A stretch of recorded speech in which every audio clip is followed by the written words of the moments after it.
అందరికీ నమస్కారం అండి. నేను మీ పల్లెటూరి సీను. పల్లెటూరి వారి మాట పాట అన్నటువంటి శీర్షికన ఈరోజు ఉదయపు మాట అల్పపీడనపు మాట. బంగాళాఖాతంలో ఏర్పడినటువంటి అల్పపీడనము స్థిరంగా కొనసాగుతుంది.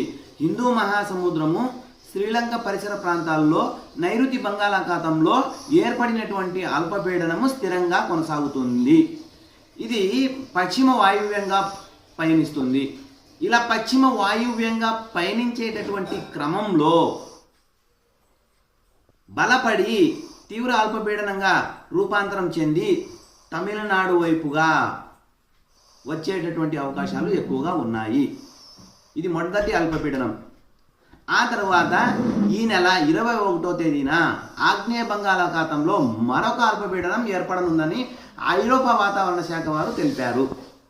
ఇది కూడా పశ్చిమ వాయువ్యంగా పయనించి శ్రీలంక వైపుగా రానున్నది. తదుపరి ఈ రెండవ అల్పపీడనము దానికి బలపడి ఎక్కడి వైపు రానున్నది త్వరలో స్పష్టత రానుంది. అయితే మొదటి అల్పపీడనము హిందూ మహాసముద్ర పరిసర ప్రాంతాల్లో నైరుతి బంగాళాఖాతంలో ఏర్పడినటువంటి అల్పపీడనము పశ్చిమ వాయువ్యంగా పయనించేటటువంటి క్రమంలో బలపడి ఈ నెల 20వ తేదీ నుంచి కూడా దక్షిణ తమిళనాడు కేరళలో ఎక్కువగా వర్షాలు కురిసేటటువంటి అవకాశాలు నైరుతి బంగాళాఖాతంలో ఏర్పడినటువంటి అల్పపీడనం వల్ల ఉంది.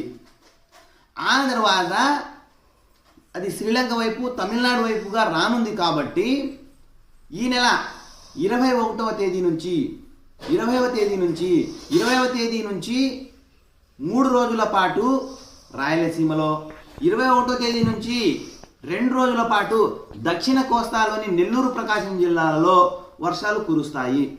అంటే ఈ రెండు అల్పపీడనాలు ఒకదాని వెంట ఒకటి కొనసాగుతున్నాయి. 21వ తేదీన ఆగ్నేయ బంగాళాఖాతంలో ఏర్పడుతుంది.